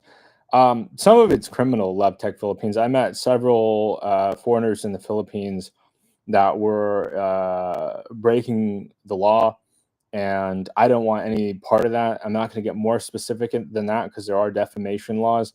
But I don't want to be around anybody or associate with anybody that does anything against the laws of any country that I'm in. Um, there's a lot of reasons for that. I think most of them are obvious, but I think of like I think very highly of the legal system in any country I go to, or I wouldn't go. Like, why would I go to a country and live in a country or spend a lot of time in a country where I don't have faith in the system of justice there? Like, that doesn't make any sense. And so when I met, oh, well, let's see. Um,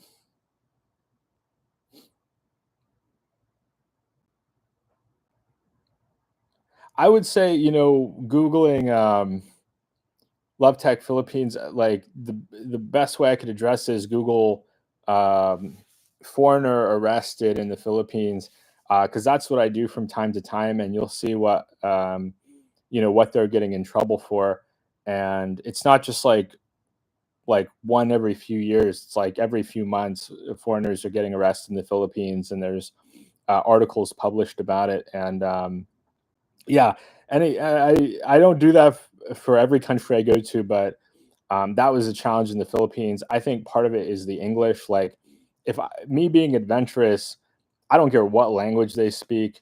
As far as countries that I go to, I'll go. I go to Japan. Japanese people speak Japanese. I went to Korea. Koreans speak Korean. I've been to Spain. Spain speaks Spanish. Um, a lot of expats like want the lowest hanging fruit, where I want to go to a country, or I'm afraid to go to a country where I'm going to have to work around a language barrier. And that's fair for long term. Like, that's I can get why going to Spain or Korea for a week, okay, whatever, there's a language barrier. But having to do that for years on end, why that would make the Philippines more appealing. I found a lot of it in the Philippines too is extreme. I either met expats in the Philippines that I'm friends with life for, like people I really get along with, or people that I absolutely detest, that I find disgusting, that I don't ever want to see again, and nothing in between. It wasn't like I met people, I'm indifferent to them. Like, a number of countries I've been to, I'd meet expats, I'm like, or even local people, I can take them or leave them. But in the Philippines, it was much more extreme. Like, I found people that were super mellow and easy to yeah, polarizing is the right word. Like, I met some guys that nothing would phase them. It could be pouring down rain, karaoke, an expat like starts shouting at them, and they cool as a cucumber. And then other people that, like, the wind blows the wrong direction and they're throwing a fit. Um, hey, good to see you, Manila. Welcome, welcome. Would you be open to kids when you're more financially established? I don't know, McNello. I think it's tough. Like, Love Tech Philippines mentioned this, and he and I may be different as far as our approach, but like, I grew up in a pretty traumatic and difficult situation, and I personally feel like I'm not necessarily prepared to raise a family from an emotionally like perspective. Like, I think it's how to explain it. Like, um, yeah, exactly. Like, I don't necessarily have the skills, but also like I'm not one of those people that's anti-natalist. Like, I'm not one of those people that says nobody should have kids. I think people should really think it through and really what's the word? Like, really do a deep dive on it. Some of it's like family support. I mean, yeah, okay, money's one component, but like I wouldn't want any of my relatives to interact. If I had children, I wouldn't want any of my relatives to interact with them. So you get into this awkward situation where it's like, well, I'm a what if kind of guy. I probably think what if too much, but like, what if I have a kid and they're wondering why don't we go and see the family? It's like having to explain to them, well, they're objectively they're bad people. They're chaotic. They get into trouble a lot. They're abusive. They are manipulative. They're deceptive. They create problems out of like where there are none. Um, they themselves are not people like I would want any of my friends to associate with. I look at it too, though. This is a counterpoint to that. Family, when as an adult, are people I choose. So I have friends of mine that I see as family, even though we're not blood related. We have so much in common with each other. We have so much shared experience that binds us together. And um, I don't know. I think too, some of it in the modern world is like could be described as a lifestyle choice. Like, do you want the lifestyle of parenting? Some people love it. Some people love the ability to mentor a kid, to um, watch a kid grow up, to support them to understand themselves, to um, learn new skills, to uh, kind of give them a different kind of like what's the word? A different perspective, right? If you're like in the case of some of my friends, expats in the Philippines, they've chosen um, uh, women who have a child or children from a previous relationship, and they love that ability to bring a different cultural perspective to those kids. Like, hey, I know you get the Filipino perspective. Maybe you also will benefit from having the American perspective or the British perspective, the Canadian perspective. And then there's other guys like myself where it's like my trauma was so extensive that it took me until I was an adult to really get around emotionally stable people, people who conduct themselves in a pro-social way, people who take the law seriously, people who are generally not predisposed to getting violent, people who don't have aggression problems. Um, it's Same Love Tech Philippines. I didn't fully understand it until my late 20s. I got a sense of it when I was a child. I figured there was something wrong based on all the chaos going on around me and the abuse and things like that. I didn't understand the extent of it until my late 20s. Um, and so for me, I guess like part of it too is having friends in Southeast Asia and here that have no intention of having children. Um, I'm not once again, I'm not anti quite a few of my friends have children. I would never oh, you shouldn't do that. Like I think it really comes down to the individual. Some people, the best decision they've ever made is having children. Other people, the worst decision they've ever made is having children. Um, and I feel like I would regret. I think it's now. One thing I do think is I think it's worse to regret having kids than regret not having kids. Um, I Yeah, that's just kind of where I'm at, and like the good thing is like as a guy, I still have time to think about it. I think it's harder for women. Just to be fully honest, I think for women, it's you've got a shorter timeline with which it's healthy to have children. But if I change my mind, I may very well change my mind. But I think the world is getting more friendly to the idea of people without children. Most of my adult friends don't like most of my adult friends that have children are 50 and up. Most of my adult friends that are younger than 50 don't have children. So there's this kind of generational shift, I think. And certain countries are more friendly to not having kids than others. Like in the Philippines, it's a very family oriented culture. I find anyway. I find the Philippines life revolves around the family much more so than the individual. You go out to eat, they have family portions. You go out to drive around. They've got carnivals for kids. Like it's very much a kid oriented culture. Where other countries have lower birth rates, have fewer children. Japan is an example where life and the urban development, that kind of thing, seems to be more oriented toward single people or dual income, no kids. So I think both are awesome.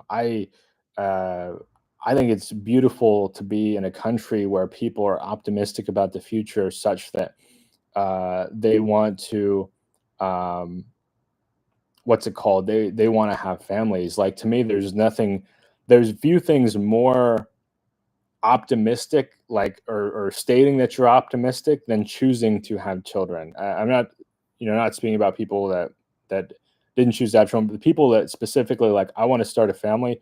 That's a bet on the future. I don't know what better way to put it than to put it like that. Like I believe in a good future. I believe that life has inherent meaning or value, and I want to do my part to contribute to that. And I think that's a beautiful thing. Simultaneously, uh, being around a lot of families that did wake up my trauma at times in the Philippines. Like, man, they're out like having a nice family experience, and I can't relate. Like growing up, I didn't have the nice family experience. Um, it was just not something I got to experience. So yeah, that's just like kind of go back and forth on it. Like I said, um, I yeah, I got really used to, and some of it's being a bachelor for a decent chunk of my adult life, where my last serious relationship ended maybe 10 years ago. I've dated a lot in the last 10 years, but that was a multi-year relationship, and so you just get used to freedom. Like I don't have to think about um, how my actions or behavior will affect others as much. Like, yeah, I still follow the rules, I still follow the law, I still act with decency, but I'm not having to, like, if I want to go for a run, right? I just go for a run. I don't. Oh, hey, like, is it? Are you going to be preparing dinner?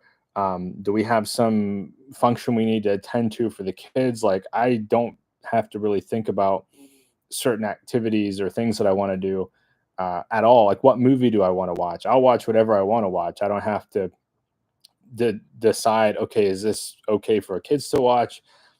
Is my girlfriend interested in watching this? So you get kind of set in your ways as a bachelor. I personally think. Have I had a lot of good times with in relationships? Yeah, like I don't see myself as not ever having serious relationship again, but I'm not convinced that has to involve children. I have several friends in Thailand that are child free, like you said. I think Manila does have more of that. To be fair, if you're in the Philippines, um, and you want to live a child-free lifestyle, you want to look at like a Manila or a Bonifacio global city, maybe a Cebu or a Davao to a lesser extent. Uh, where if you're going in the province in the Philippines, like you're probably not gonna, like, people are not gonna understand child-free. I I personally think um, like, what do you mean child-free? Like life here is about your family. Um,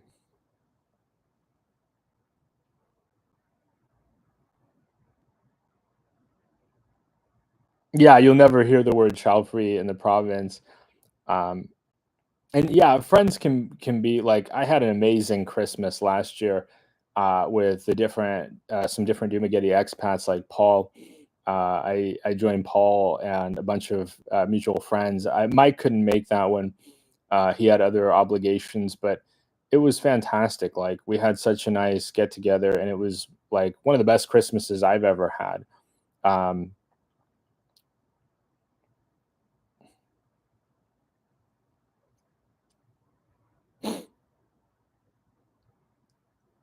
And ultimately, like Love Tech Philippines, I think it's good for people to have the option. Like, I'm one of those people that I think, and this is maybe idealistic, all the people that want to have kids should have, like, want to have kids and are committed to it should have kids. All the people who don't shouldn't. And some Filipinos, like I believe Filipinos should have the right to self determination, and they shouldn't feel like they have to have a family to make other people happy. Like they should have a family because it makes them happy and it gives them fulfillment and joy. Uh, and was dating better in Thailand or the Philippines? That's a good question, Nicholas. It's such a hard question. I found it differed by city. I think that it was better for me in small to medium sized cities in Thailand, and it was better for me in bigger cities, and it was better for me in medium to large cities uh, in the Philippines. I found like I struggled in the province in the Philippines, and I struggled more in the bigger cities in Thailand. Um, that was just my experience, but I'm also Asian, so I think it might be different if you're Caucasian. I'm not sure if you're Caucasian, Nicholas, but I think that would impact it. Where I found, broadly speaking, Caucasian guys or white guys will have better dating success in the Philippines, where I think Asian guys could do better in Thailand. Just my perception. Some people might disagree. My Thai female friends have told me they prefer to date an Asian guy, and I think. Um, my Filipino well, I don't know how many it kind of depends too on like who they're exposed to. Like my Filipino friends are in bigger cities where they're exposed to more foreigners. Maybe they're I don't know. That's a good question. That was just kind of my broad experience. So depending on the country, uh, yeah, yeah, child free. I think there's nothing wrong with it for people that they don't feel committed to it. And my opinion may change. I may choose that I want to have children, and uh, yeah. So let's see.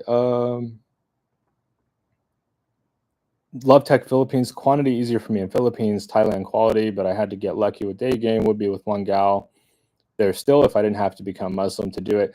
Yeah, I mean, I met several. Like when I was in the south of Thailand, I met several women that they they indicated to me like I would they asked me, "Are you Muslim?" Because I have the beard. They assumed I was Muslim. I explained, "No, I'm not Muslim," and that's where the conversation ended. So, in certain regions of the Philippines or Thailand, it may be like a religious barrier, right? Where like you're thinking, "Man, she's really attractive. I'd be really interested to get to know her better," but I'm not ready to make that commitment to her faith. Have a good one, Michael. Thank you so much for joining us. We'll see you soon. And I need to keep an eye out for your um, what's it called? Your next live stream, Michael. I'm sure I'll see one pop up again soon. Nicholas says, I'm Latino. My perception is English being more widely spoken in the Philippines. It would be better there.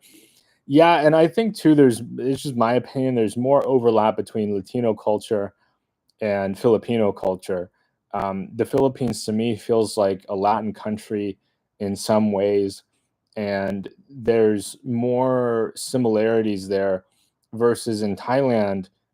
When I brought up like having Mexican or Peruvian food to my Thai friends, they're like, "What's that?" Curious. Like, there's definitely some level of curiosity there, but no familiarity. Like, where all of my Filipino friends have some level of familiarity with Spain, with the Spanish influence in the Philippines. Um, there's in Thailand, there's no, there's not as much like, there's just not as much of that in Thailand versus the Philippines. I think it might be better for you, Nicholas, to start in the Philippines, and then if you want something different, then trying out Thailand. But that was just my experience. I mean, of course, Philippines is very much a Catholic country, like much of Latin America is heavily influenced by um, Catholic traditions. Also, like the naming conventions, I met a lot of Filipino people with what could be described as like Hispanic names. Even some of my closest friends in the Philippines, if I, just mention their name, you might think, oh, they're from a Latin country, or they're from Spain. Where Thailand, like the names are very much not Latin, much more like Thai or Thai Chinese, or maybe even Malay Thai, like in the South. And English, yeah, English helps a lot with dating in the Philippines because they have more exposure to they have more exposure in the Philippines to American culture. Like I felt like in Thailand, many Thais see Thailand as the center of the universe, where in the Philippines, I felt like there's a like, hey, we're gonna put on an NBA game. We're gonna watch the NBA. I didn't experience that in Thailand. In Thailand, a couple of my friends are into Muay Thai, uh, or they're into running or jogging. They're into badminton. Where in the Philippines, it was like, no, like let's watch the NBA. I want to watch this team play. I think if I tried to show my Thai friends NBA, they would just like, what is it? I don't know what this is. Like I never saw any basketball courts in Thailand anywhere. Not even in gyms. Like I go to work out at a gym. Where Philippines, it seemed like every block had a basketball court, or at least a goal. People would put up a basketball goal. You see a lot more of that American influence there. Well, you got Army Navy Burger. Like in the Philippines, there's a chain called Army Navy Burger. You got American military bases there where you don't in Thailand. Um, Philippines. Hey, good to see you, Manny. Welcome, welcome. You see much more of that American influence in the Philippines. I think an American, all else equal, would have. I don't know. I would have an easier time communicating in the Philippines. If communication is a major factor for you, there's no way around it. English is like very prevalent in the Philippines.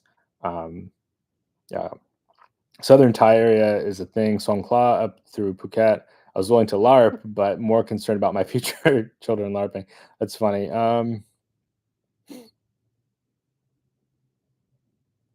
Yeah, in Thailand, I when I first got there, I dated women that did not have any English, and it was fun, but, like, as far as deep conversation, no, like, we're using the Translate app the whole time, like, from start to finish. There's not any conversation besides, "Hey, how are you doing today?" And, "It's hot outside." Like, that was the limitation versus my Thai friends that have English. They kinda, like, switch their brain over to English mode, and we can have a deeper conversation. A lot of them that work in corporate in Bangkok speak English at work because they work on internet where they work with international teams.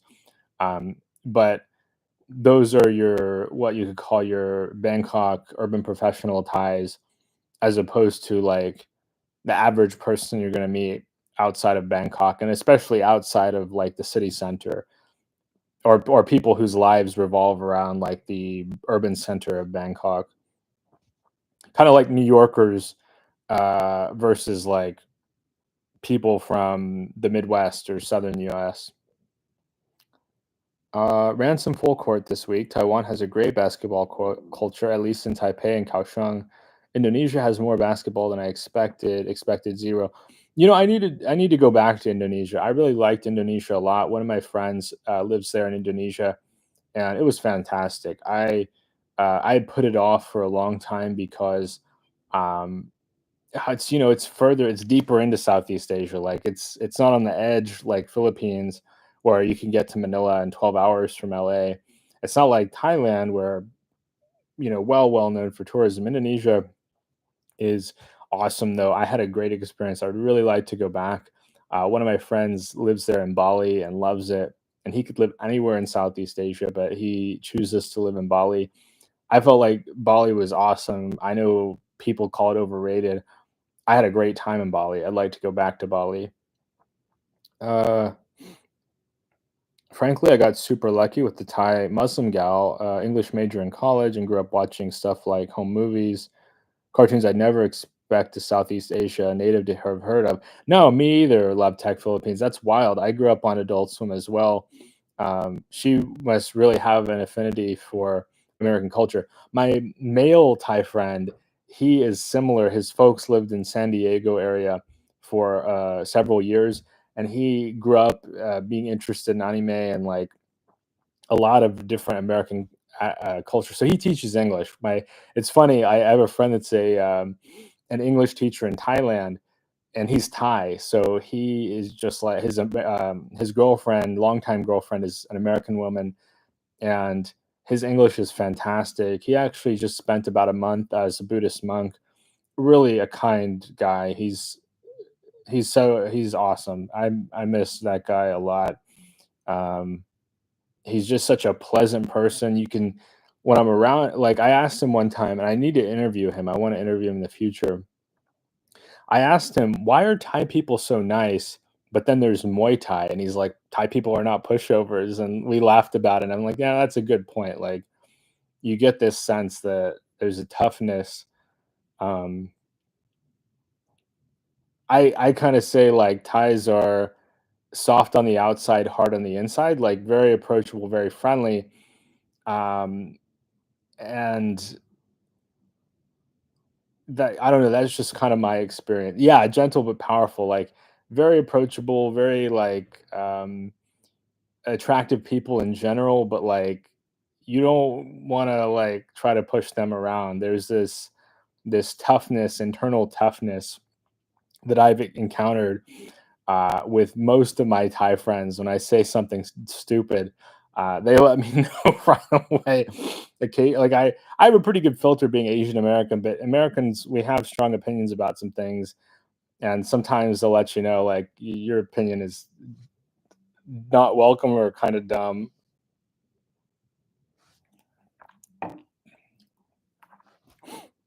Met her.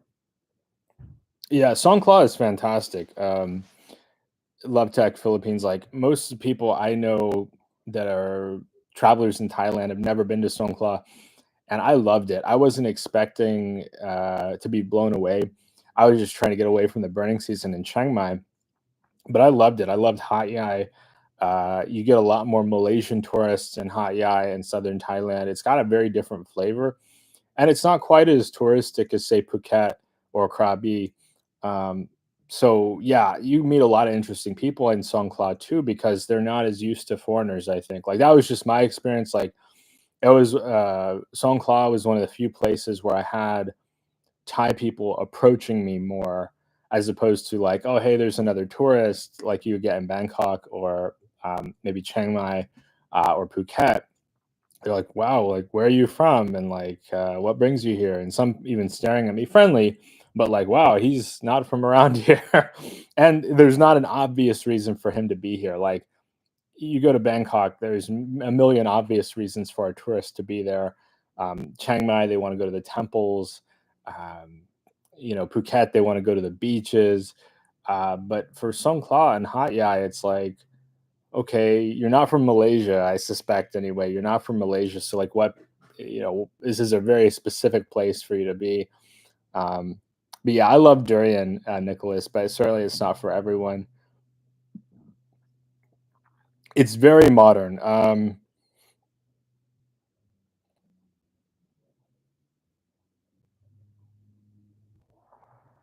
Yeah, I was very surprised too. Like at Hat Yai, uh, being able to go to the bus terminal. Like I went to the shopping mall, the Central Mall in Hat Yai.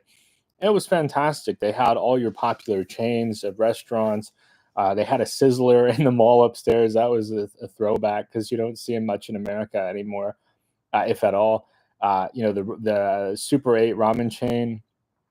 Um, yeah, I know Memphis. I've been to Memphis a few times, and it's not a place. Yeah, it's like I agree with you. It was surprising to be very off the beaten track in Thailand and still have that consistency. Like I had a condo across from or an apartment across from Prince of Songkla University, and it's a beautiful campus. They have a beautiful track, but the track they have is comparable to a track I'd have here in the U.S. The women there I met like at the smoothie shop, really sweet. The gym I went and worked out at, the people were super friendly and nice. Like it was, it's actually, it seemed like fairly, I don't know, it seemed fairly affluent compared to what some people might think, being away from Phuket, away from Bangkok, away from Chiang Mai. I liked it a lot. I thought it was underrated. I'd like to go back. You might not have quite the same level of, like, you know, if you're somebody that you want to socialize with foreigners, you're not going to really have that. Uh, the there's not as much like development I found in Songkla, like near the beaches. Normally, you know, Thailand, you're near a beach. There's tons of condos to choose from. Where I felt like there was a little bit less of that. But it was cool. Like it just felt like really off the beaten path. I like Malaysia a lot, so having some of those Malaysia vibes was awesome. I feel like Malaysia is underrated. It gets a lot of tourism, but a lot of the tourism seems to be from like predominantly Muslim countries. Nothing wrong with that, but I feel like some of the Muslim places in Southeast Asia, there's this perception of, I don't know, like I felt very welcome. Maybe people suspect I'm Muslim, but even if they find out I'm not, I still felt that they were very welcoming. I'd like to go back to Malaysia, visit Penang, um, also visit Malacca, JB. Like the basically JB is a suburb of Singapore, and then one of my closest friends in Southeast Asia is from Malaysia. So um, Malaysia and southern Thailand, I don't know. I think Phuket gets a lot of the attention. Krabi gets also a lot of attention, but off the beaten path, not as much. But guys, my voice is starting to go. I'm gonna head out. I've got to go meet a friend for an early dinner here. I'm gonna leave here in a few minutes. So thanks so much for joining. If you haven't already, give us a thumbs up. Subscribe to the channel if you're watching this on repeat.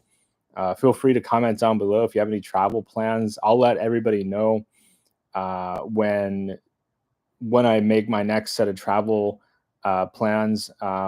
Thanks so much, Doomhauer. I appreciate the support. I've seen some of your comments, Doomhauer, on some channels. I love it. Some You have some funny things to say. I appreciate it a lot. Like enjoy the multi-way discussion. Thanks so much, Love Tech Philippines, and yeah, like I said, guys, comment down below. You got any travel plans? If you're watching this on replay, let me know what you think of the topics of discussion. Happy to discuss more topics in the future. I just want to let everybody know, like, it's going well here back in the U.S. Maybe my opinion will change once I start working. We'll see how things go. But yeah, absolutely happy to exchange notes. And yeah, so thanks so much, everybody. We'll see you soon. Take care. Until next time.